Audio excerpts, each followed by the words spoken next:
A Cimisa é especialista no desenvolvimento de equipamentos para classificar, padronizar e tratar todos os tipos de cereais.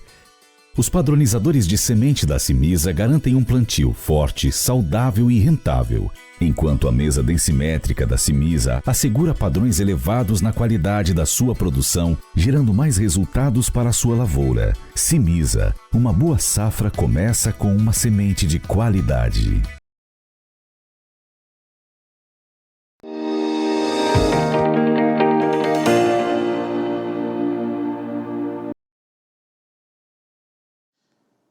Olá, amigos do Notícias Agrícolas. Essa quarta-feira foi um dia negativo para os preços da soja lá na Bolsa de Chicago. O primeiro vencimento, julho, recuou mais de 17 pontos. O vencimento, novembro, teve queda de quase 9 pontos.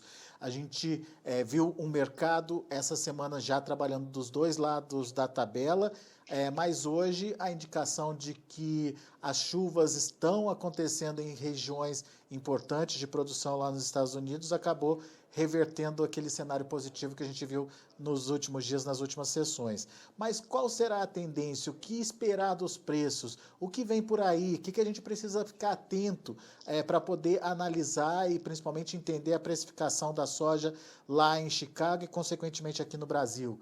Perguntas para Aaron Edward. O Aaron está aqui com a gente já, direto lá dos Estados Unidos, para nos ajudar a entender essa dinâmica de comercialização em Chicago e trazer dicas, obviamente, para a gente do que pode acontecer por aí com o mercado.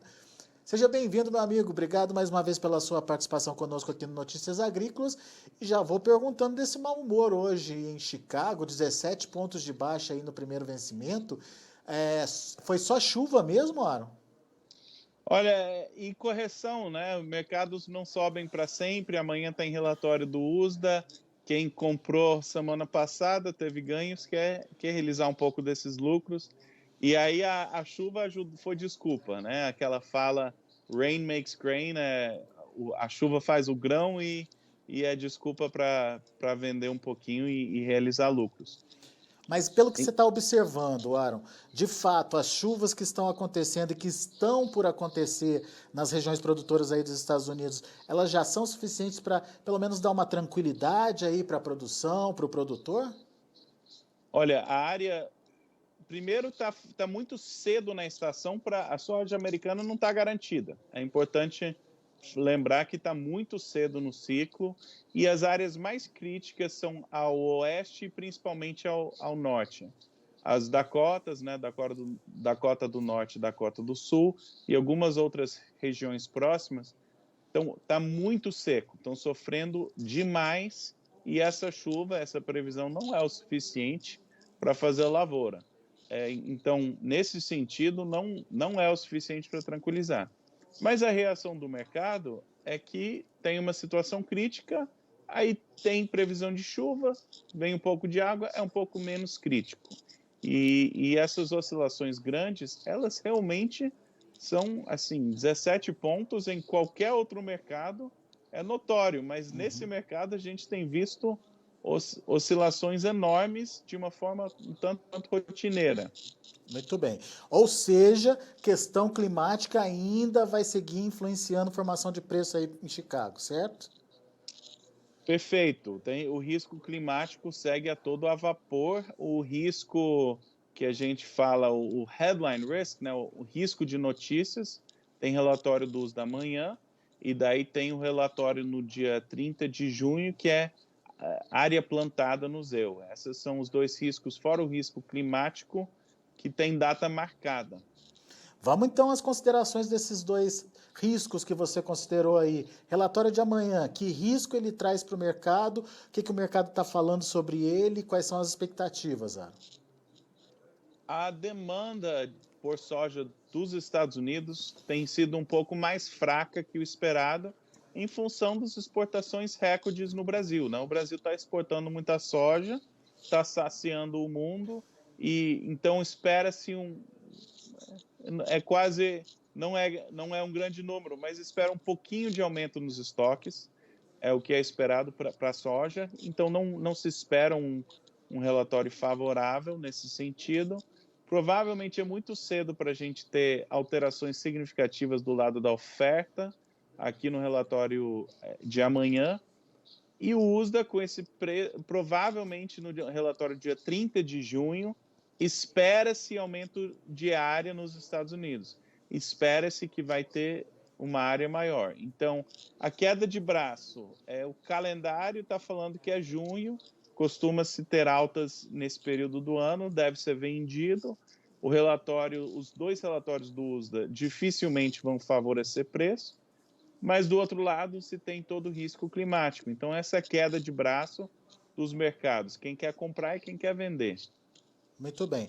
Bom, Aaron, só para a gente detalhar essas expectativas, o relatório de amanhã ele traz as duas medições da safra velha, né, que está terminando aí nos Estados Unidos, e da safra nova. Essa recomposição do estoque é em relação à safra velha, principalmente?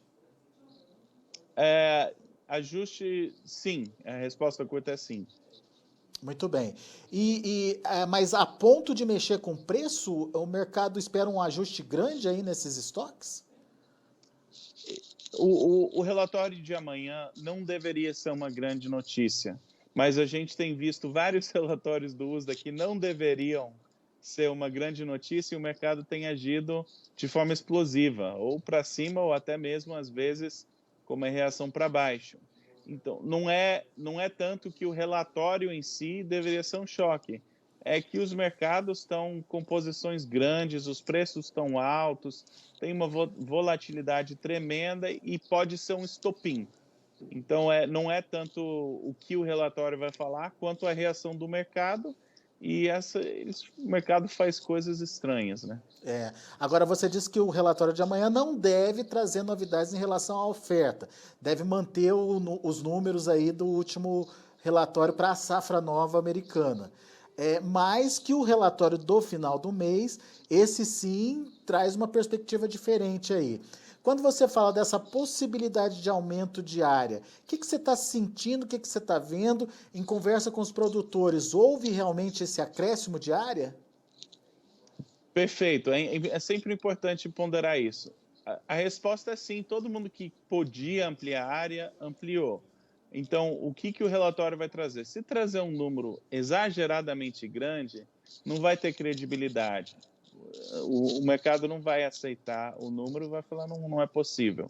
Se trouxer área grande e sem alguma redução de produtividade, porque essas áreas periféricas não produzem como as áreas mais nobres. Então, é mais área, mas a produtividade deveria cair. Então, são números para se atentar. Todo mundo que tem capacidade de tirar um passo e plantar uma soja ou plantar algo a mais, está plantando. Mas tem que lembrar que o trigo também está alto, o milho também está alto. Então, não teve não está saindo de outras áreas, tipo, por exemplo, milho ou trigo para soja. É área periférica, área de pasto, área que dá para ampliar, que nos Estados Unidos não é muito. Mas espera-se esse aumento de área, os produtores esperam. O que eu tenho percebido que é uma mudança de comportamento, falava com produtores há pouco tempo atrás, falava, olha, esses preços são muito bons, vamos vender? E eles falaram, não, pode ter algum susto climático que eu quero comprar esse mercado. Aí agora se fala com os produtores daqui e fala, olha, o preço está bom, vamos vender um pouco? Eles falam, não, tá tendo risco climático. Então vamos comprar? Não, acho que eu deveria vender mesmo. Então, já está mudando um pouquinho a postura do produtor. O sentimento está mudando. E quando você vê um mercado que teve uma alta, caiu, volta até altas, essa segunda leva de altas, que é o que a gente está vendo hoje, você costuma ter pressão de venda. Então, dias verdes costumam ser vendidos, e que é o que a gente viu. Segunda, terça, negociação positiva, recuou hoje. Então, assim, pessoalmente, eu acho que vai ser um pouco difícil os preços subirem muito, porque toda vez que tem essa subida, vai ter pressão de venda. E eu não discordo, deveria ter. Esses preços são maravilhosos. A única forma de aproveitar preço bom, levar de volta para a fazenda é vendendo. Então, é a natureza do negócio. Muitas pessoas já deixaram de vender e se deram mal. Então, mas você vê um intervalo de comercialização aí, enfim, um patamar em que a soja deve trabalhar aí ajustada? olha, se você olhar a faixa de negociação nos meses mais próximos, o teto é mais ou menos uns $16 e o piso é uns 15. A gente está bem ali no meio. Quando sobe, está tendo pressão de venda. Não dá para falar que a gente está em tendência de baixa, porque ainda não está. Tecnicamente está em tendência de alta, mas são altas que têm tido dificuldade de ter maiores ganhos. O fator altista, e sempre tem notícia altista, é que a soja americana não está garantida, e quando o Brasil deixar, assim, exportar o que tem para exportar, ainda vai ter demanda, essa escassez vai voltar a se tornar evidente antes da safra norte-americana. Então, essas são perguntas legítimas que justificariam uma outra subida significativa de preços. Essa seria a notícia altista. Dito isso, precisa de de demanda em níveis mais acelerados do que nós temos visto agora, ou de uma perda de fato na safra norte-americana. Não tendo essas coisas, a tendência, na minha opinião, é que a gente vai ter volatilidade em junho e a tendência natural depois disso é escorregar. Muito bem. Sobre essas duas ponderações que você fez, perdas na safra americana é muito prematuro ainda, a gente precisa esperar mais um pouco, vai depender do clima, obviamente, mas ter uma demanda mais agressiva, a gente está vendo, pelo menos aqui no Brasil, que nem por aqui isso está acontecendo, viu, Aaron? A própria China, me parece que está com o pé no freio, não deixa de participar, mas não tem aquela mesma intensidade de compra que a gente viu em outros momentos nos anos anteriores. Então, é isso que você está falando, né? Essa demanda chinesa, de repente, precisa aparecer para mudar o cenário.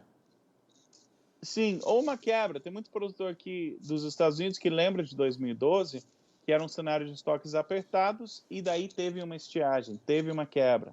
Então, isso pode provocar, mas tem que lembrar, tem que pensar como gestor de risco.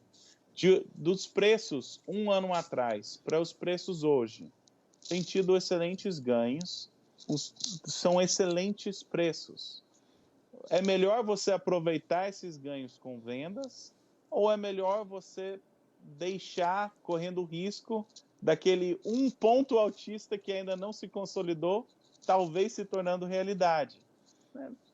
Assim, é possível, mas em algum momento você tem que falar, não, vamos cuidar da fazenda, vamos vender, vamos botar o trabalho em dia e Mas essa recomendação de venda é para a safra velha ou também serve para a safra nova?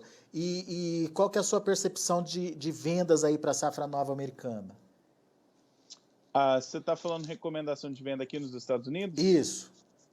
Olha, o produtor norte-americano, de forma geral, a safra velha, a maior parte já foi vendida, inclusive tem trazido soja do Brasil. Então, e o Brasil está dominando o mercado de exportação de soja. Então, os inventários de safra velha nos Estados Unidos de soja, de forma geral, já estão nas mãos de quem vai ficar. Não tem muito mais para negociar, então. Não tem muita coisa para negociar. Tem um produtor ou outro que tem uma soja no armazém, mas é pouco. Então, a maior parte da pressão de venda daqui dos Estados Unidos são produtores vendendo safra nova por aqui. E tem muitos produtores que não estão dispostos a vender porque eles não estão com a garantia da safra, e eles estão com medo de estiagem, então eles estão usando outras ferramentas para proteger preços. Muito bem. Dá para quantificar, ou você tem esse percentual de venda já do produtor americano nesse momento? Eu não sei um número, digamos, oficial, eu não sei. Mas bom, se não eu tem fosse problema, chutar, diga lá. Eu acho que a gente tem muitos produtores que devem estar... Aqui tem você tem o mercado de seguros funciona, e você tem produção até o teu nível de seguro, alguns têm 70%, 80% de cobertura. Então, mesmo se eles não têm a produção, eles podem vender porque eles têm como se fosse garantia daquilo no seguro. Então, eles negociam antecipado, muitos deles negociariam até, digamos, o seu nível de cobertura de seguro. Mas eu diria que muitos estão aí na faixa de 40% a 50% vendido. Muito bem. Bom, essa estratégia, Aaron, para o produtor americano de aproveitar os bons preços, ela valeria para o produtor brasileiro também? O fator é câmbio, né? O câmbio no Brasil tem escorregado, o real tem valorizado, né? Então o dólar tem escorregado e isso afeta, para quem visa vendas em reais, afeta o preço em reais.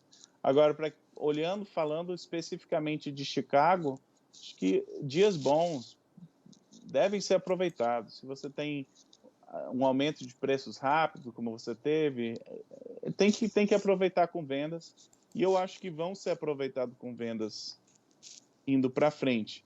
A exceção, obviamente, é um risco climático que tem prejuízo consolidado, que sempre é uma possibilidade, mas em quantos anos que não se produz nada, né? Acontece, mas é raro.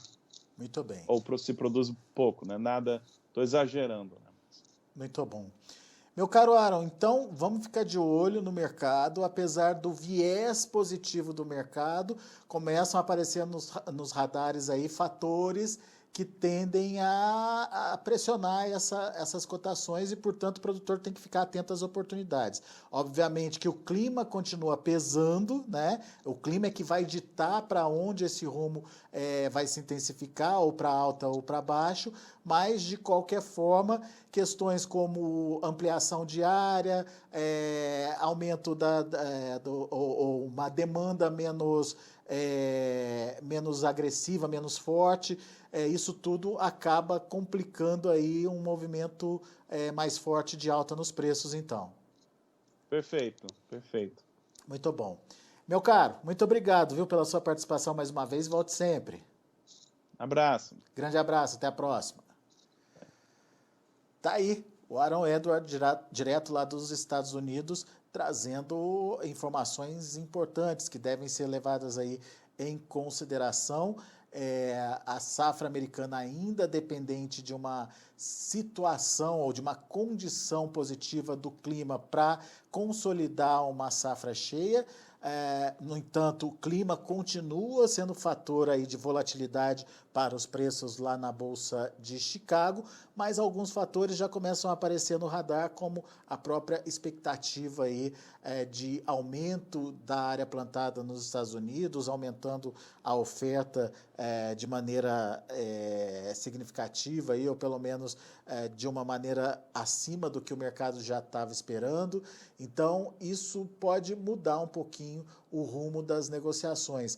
E também o fato da demanda estar bastante represada aí, enfim, a China demandando menos e a situação aí aguardando para ver como a China vai responder aí à movimentação dos preços. Obviamente, a gente vai ver se a participação acelera ou diminui à medida que os preços dão sinais de rumo, né? Dão indicações de onde devem continuar ou de onde devem seguir aí. Portanto, a gente agradece aí a participação do Aaron, trazendo essas informações e coloca vocês, produtores do Brasil, coloca essas informações para vocês, produtores do Brasil, também entenderem a dinâmica de formação de preços no mercado internacional. Vamos aos preços, vamos ver como encerrar as negociações lá na Bolsa de Chicago. De olho na tela, para julho, 15 dólares e 65 centos por bushel, perdeu 17,5 pontos. O agosto, 15,23, 16,5 pontos de queda. O novembro, 14,48, 14 dólares e 48 centos por bushel, queda de 8 pontos mais 75. E o janeiro, 14 dólares e 49 centos por bushel, uma queda de 8,5 pontos. Esses são os números da soja. Vamos ver o milho. Na contramão da soja, a milho acabou encerrando em alta, e alta até importante para o julho, 10 pontos mais 75 de elevação, a 6 dólares e 90 centes por bushel. Setembro, 6 dólares e 32 centes por bushel, 4 de alta. Dezembro, subiu menos, 0,25 de alta, a 6 dólares e 9 centes por bushel. E o março, 6 dólares e 15 centes por bushel, um pontinho de alta, variação positiva, portanto, para o milho também. E para finalizar, o trigo. Trigo para julho, 6 dólares e 82 centes por bushel, acabou seguindo a trajetória da soja, acabou encerrando no vermelho, 2 pontos mais 75 de baixa. Setembro, 6 dólares e 89 centes por bushel, 2,75 também de queda. Dezembro, 6 dólares e 97 centes por bushel, queda de 1,75. E o março, 6 dólares e 4 centes por bushel, queda de 2 pontinhos. São os números de hoje já de fechamento do mercado. A gente fica por aqui, lembrando que amanhã tem relatório do USDA, relatório de oferta e demanda, onde existe a expectativa de um reposicionamento dos estoques, segundo apurou a Carla Mendes aqui para o Notícias Agrícolas. Não deve ser uma variação muito significativa, mas é uma mudança para mais do nível de estoque final dessa safra que está sendo encerrada lá nos Estados Unidos. E para as informações da safra nova, pouca mudança está sendo esperada. No entanto, no final do mês tem o relatório da Índia Creagem lá nos Estados Unidos, e esse relatório vai determinar se houve ou não aumento de área e, consequentemente, aumento na oferta de grãos da safra americana. Obviamente que tudo isso dependendo do clima.